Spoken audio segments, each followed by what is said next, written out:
ധർമ്മസ്ഥലയിൽ കുഴിയെടുത്തുള്ള പരിശോധന പുനരാരംഭിച്ചു. 7ാം പോയിന്റിലാണ് പരിശോധന നടക്കുന്നത്.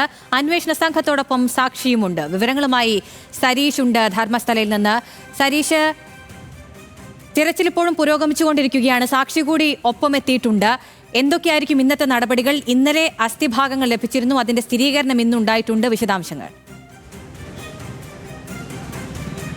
ഇന്നലെ 6ാം പോയിന്റിൽ നിന്നും അസ്ഥിഭാഗങ്ങൾ കണ്ടെത്തിയത് കൊണ്ട് തന്നെ ഇനിയുള്ള അങ്ങോട്ടുള്ള ഓരോ പോയിന്റുകളും സസൂക്ഷ്മം പരിശോധിക്കണം എന്നുള്ളതാണ് DGPയുടെ നിർദ്ദേശം. അതുകൊണ്ട് തന്നെ ഇന്ന് രാവിലെ 7ാം പോയിന്റിലേക്ക് സാക്ഷിയെയും കൊണ്ട് അന്വേഷണ സംഘം എത്തിക്കഴിഞ്ഞു. ആദ്യഘട്ടത്തിൽ തന്നെ ഒരു തരത്തിലും പുറത്തു നിന്നുള്ള ചിത്രീകരണമോ മറ്റോ പാടില്ല, അല്ലെങ്കിൽ ഇടപെടലോ പാടില്ല എന്നുള്ളത് കൊണ്ട് തന്നെ എവിടെയാണോ കുഴിയെടുത്ത് പരിശോധന നടത്തുന്നത് ആ ഭാഗം മുഴുവനായി കവർ ചെയ്ത ശേഷമാണ് നമുക്ക് ദൃശ്യങ്ങളിൽ കാണുന്നത് പോലെ ആദ്യം തന്നെ ഇന്നലെ അല്ലെങ്കിൽ കഴിഞ്ഞ ദിവസങ്ങളിലൊന്നും തന്നെ ഇത്രത്തോളം മറച്ചുകൊണ്ടുള്ള കുഴിയെടുപ്പോ പരിശോധനയോ നടത്തിയിരുന്നില്ല. പക്ഷേ ഇന്ന് രാവിലെ തന്നെ ഈ കുഴിയെടുക്കുന്നതിന് മുൻപ് തന്നെ കൃത്യമായി ആ പോയിന്റിൽ മുഴുവൻ കവർ ചെയ്തുകൊണ്ട് അതിനുശേഷം മാത്രമാണ് ആളുകളെ അങ്ങോട്ടേക്ക് പ്രവേശിപ്പിക്കുകയും ഉദ്യോഗസ്ഥരെ അങ്ങോട്ടേക്ക് പ്രവേശിപ്പിക്കുകയും JCB ഉൾപ്പെടെ അങ്ങോട്ടേക്ക് എത്തിക്കുകയും ചെയ്തത്. ഇപ്പോൾ 7ാമത്തെ പോയിന്റിൽ കുഴിയെടുത്തുള്ള പരിശോധന നടത്തുകയാണ്. ഇന്നലെ എവിടെയാണോ 6ാമത്തെ പോയിന്റ് കണ്ടത് അതിന് തൊട്ട് സമീപത്ത് തന്നെയാണ് നേത്രാവതി പുഴയോരത്തിന് സമീപത്തായി കഴിഞ്ഞ ദിവസം കണ്ടെത്തിയ 6ാമത്തെ പോയിന്റ് തൊട്ടടുത്തായി തന്നെയാണ്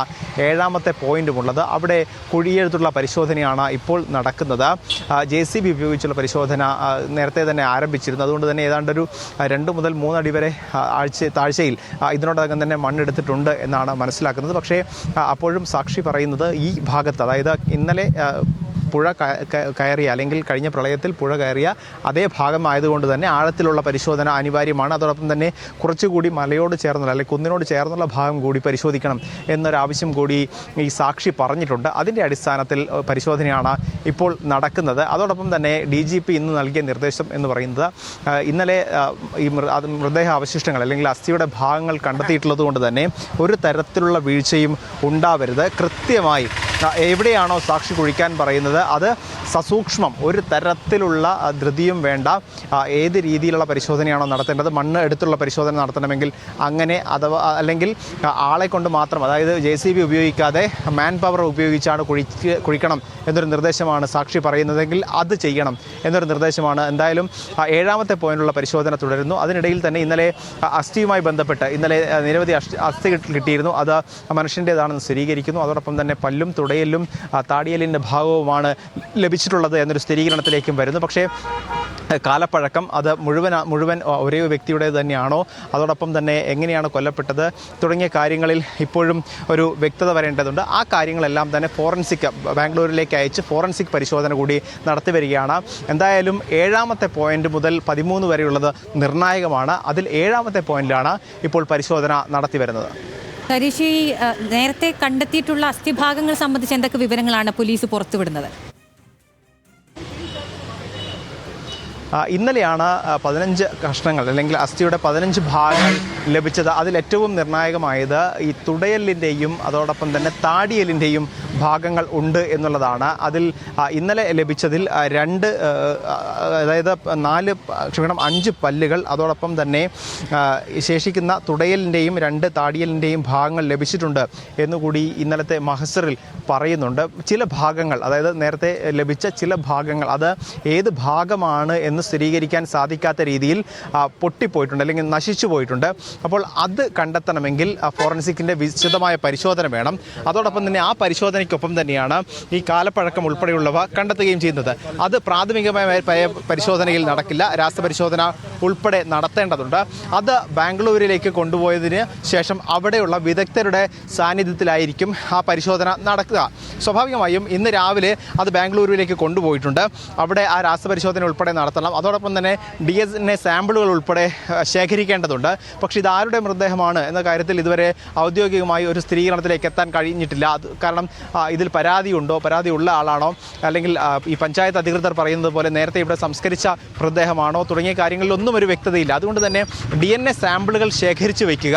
അതിനുശേഷം വീണ്ടും ഈ സാമ്പിൾ അല്ലെങ്കിൽ ഈ അസ്ഥിഭാഗങ്ങൾ അന്വേഷണ സംഘത്തിന് കൈമാറുക, ഈ കാര്യമായിരിക്കും ഫോറൻസിക് നടത്തുക. എന്തായാലും നിലവിൽ പരിശോധിക്കുന്നത് ഈ പൊട്ടിയ ഭാഗങ്ങൾ അല്ലെങ്കിൽ ദ്രവിച്ച നിലയിൽ കണ്ടെത്തിയ ഭാഗങ്ങൾ അത് ഈ പല്ലിനോടും എല്ലിനോടും ചേർത്ത് വയ്ക്കാൻ കഴിയുന്ന രീതിയിൽ തന്നെ ഒരാളുടേത് തന്നെയാണോ, അതോടൊപ്പം തന്നെ ഈ അസ്ഥിയുടെ ഈ എത്ര പ്രായമുള്ള വ്യക്തിയാണ്, അതോടൊപ്പം എപ്പോഴാണ് മരണപ്പെട്ടത്, കാലപ്പഴക്കം എങ്ങനെയാണ് തുടങ്ങിയ കാര്യങ്ങളിൽ ഒരു വ്യക്തത വരുത്തുന്നതുമായി ബന്ധപ്പെട്ട രാസപരിശോധനയായിരിക്കും ഇന്നു മുതൽ നടക്കുക. രാവിലെ തന്നെ ഈ അസ്ഥികൾ ബാംഗ്ലൂരിലേക്ക് മാറ്റിയിട്ടുണ്ട് എന്നാണ് മനസ്സിലാക്കുന്നത്. സരീഷ്, ഇത് 4ാം ദിനമാണെന്നാണ് മനസ്സിലാക്കുന്നത്. അന്വേഷണ സംഘത്തിന് ആരൊക്കെയാണ് നേതൃത്വം നൽകുന്നത്? ആരൊക്കെ ചേർന്നതാണ് ഈ അന്വേഷണ സംഘം? മാത്രമല്ല, സാക്ഷി അവിടെ കൊണ്ടുചെന്നിട്ടുണ്ടെന്നാണ് മനസ്സിലാക്കുന്നത്. അദ്ദേഹത്തിന് വേണ്ട സുരക്ഷകൾ ഒരുക്കിയിട്ടുണ്ടോ? അതുമായി ബന്ധപ്പെട്ട വിവരങ്ങൾ കൂടി. ഇന്ന് അല്ലെങ്കിൽ സാധാരണഗതിയിൽ അന്വേഷണ സംഘത്തിൽ ഉണ്ടാകുന്നത് DGPയും DIGയും ഉൾപ്പെടുന്ന സംഘമാണ് ഉണ്ടാവാറ്. പക്ഷേ അവർ രണ്ടുപേരും ഇന്ന് ഇങ്ങോട്ടേക്ക് എത്തിയിട്ടില്ല. DCPയുടെ നേതൃത്വത്തിലാണ് ഇപ്പോൾ അന്വേഷണം നടക്കുന്നത്. പ്രത്യേകിച്ച് ഇന്ന് സുരക്ഷ കൂടുതൽ കർശനമാക്കിയിട്ടുണ്ട്.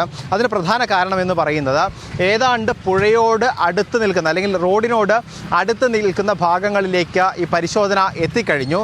ഈ 7ാം നമ്പർ കഴിഞ്ഞാൽ, അതായത് ഈ നിലവിലെ ഇപ്പോൾ പരിശോധന നടക്കുന്ന 7ാം നമ്പർ ഭാഗം കഴിഞ്ഞാൽ പിന്നീട് നടക്കേണ്ടത് തൊട്ടടുത്ത്, അതായത് റോഡിനോട് ഏറ്റവും ചേർന്ന് നിൽക്കുന്ന ഭാഗത്താണ്. അപ്പോൾ സ്വാഭാവികമായും ആളുകൾ കൂടുവാനും മാധ്യമങ്ങൾ ഉൾപ്പെടെ ഇങ്ങോട്ടേക്ക് എത്താനുമുള്ള സാധ്യത പരിഗണിച്ചുകൊണ്ട് തന്നെ കൂടുതൽ പോലീസിനെ ഇങ്ങോട്ടേക്ക് എത്തിച്ചിട്ടുണ്ട്. അതോടൊപ്പം തന്നെ ഈ ധൈമയുടെ നേതൃത്വത്തിൽ, DCP ധൈമയുടെ നേതൃത്വത്തിലുള്ള സംഘമാണ് ഇപ്പോൾ സാക്ഷിയെയും കൊണ്ട് ഇങ്ങോട്ടേക്ക് എത്തിച്ചത്. ഏതെങ്കിലും രീതിയിൽ ആവശ്യമെങ്കിൽ മാത്രമാണ് DIG അനുച്ഛേദം അതോടൊപ്പം തന്നെ DGP ഉൾപ്പെടെയുള്ളവർ ഇങ്ങോട്ട് എത്താറ്. അവർ മംഗലാപുരത്ത് ക്യാമ്പ് ചെയ്തുകൊണ്ട് ഈ കാര്യങ്ങൾ വിലയിരുത്തുകയും കൃത്യമായി രാവിലെ യോഗം ചേർന്ന് എന്തൊക്കെ നടപടികളാണ് പൂർത്തിയാക്കേണ്ടത്, ഏതെങ്കിലും രീതിയിൽ ശരീരാവശിഷ്ടങ്ങൾ അല്ലെങ്കിൽ അസ്ഥിഭാഗങ്ങൾ ലഭിച്ചാൽ എന്താണ് തുടർ നടപടികൾ വേണ്ടത് തുടങ്ങിയ കാര്യങ്ങളെല്ലാം തന്നെ നിർദ്ദേശം നൽകിയിട്ടുണ്ട്. അതോടൊപ്പം തന്നെ ഇന്നത്തെ യോഗത്തിൽ ഏറ്റവും ചർച്ചയായത് ഈ എല്ലാ സ്ഥലത്തും കുഴിയെടുത്ത് പരിശോധിക്കേണ്ടതുണ്ടോ അതോ റഡാർ ഉൾപ്പെടെയുള്ള സംവിധാനങ്ങൾ കൊണ്ടുവരേണ്ടതുണ്ടോ എന്ന കാര്യങ്ങൾ പരിശോധിച്ചിട്ടുണ്ട്. എന്തായാലും DGP ആയിരിക്കും അക്കാര്യത്തിൽ അന്തിമ തീരുമാനമെടുക്കുക. എന്തായാലും 7ാം പോയിന്റിലെ കുഴിച്ചുള്ള പരിശോധന ഇപ്പോഴും തുടരുകയാണ്. ശരി സരീഷ്, 7ാം പോയിന്റിലെ കുഴിച്ച് ഉള്ള പരിശോധന തുടരുകയാണ്. സരീഷാണ് വിവരങ്ങൾ നൽകിയത്.